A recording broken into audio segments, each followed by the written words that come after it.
Well, here I am in Bucksport, Maine. It's 4:30 in the morning, and I'm about to go out lobstering with Greg Perkins.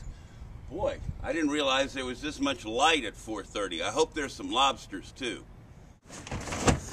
So, how old were you when you started lobstering? I've been doing this for 2 years. I bought the boat when I was 17, and I'll be 20 in about a week. What possessed you to do this? Isn't the industry in tough shape? It is. I'm going to college still. I've just always loved being out on the ocean. I've been coming out on this bay since I was, 11, 12 years old, and I always loved fishing and being on the ocean. I just figured, why not try and make a job out of it? The bait just kind of sits there between these two kitchen heads, and the lobsters, they'll crawl up in here, the lobsters and the crabs, and they'll kind of fall down into this section of the trap, into the kitchen, and then they can't get out because they can't really climb back up here very easily. Mm-hmm. One's out. So you're actually tricking the lobsters, aren't you? Exactly, yep.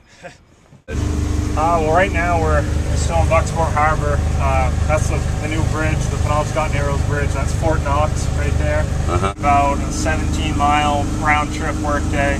You've got 6,800 small business owners is what it is.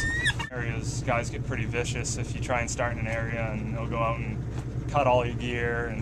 And guys have gotten their boats lit on fire and sunk and all. It's really all sorts of stuff. Yeah, it's a really vicious industry.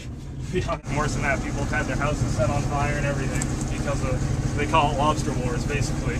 People think they own a certain area of the ocean or... Look at this. There's a lobster and looks like there's some crabs in there too, yep. Huh? Well, so that's good, huh? It's a good start anyway. Now, these lobsters can bite you, can't they? They can, yeah. That's why you wear those rubber gloves? Huh? Yep, that's a keeper right there. What do you reckon that is? Probably about a pound? Yeah, a little over a pound. Just have our little banding tool here. Oh, see, they will get you. Yeah, it just kind of nips you there. Yep. These will bite you a lot more than the lobsters do, but they don't hurt as much. So. Oh, this guy right here. These guys will come get the bait. There's a few right now. We'll probably have. Are these gulls? Yep, seagulls. Herring gulls is really what they are. Everyone calls them herring gulls. So that's going to go back in the trap. It's 11:30 a.m. We've been out for 7 hours. What have we got? Well, we did okay. We pulled 80 traps, and we got about 250 to 260 pounds of Jonah crab. I would guess we got about 6 keeper lobsters, about 10 pounds, which we stored out in the bay. This crab I'll get probably about $90 for this. The lobster I can sell for about 40.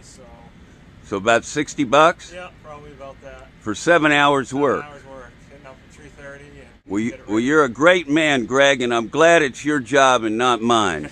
I'm Harry Hurt III, and this really is a world of hurt.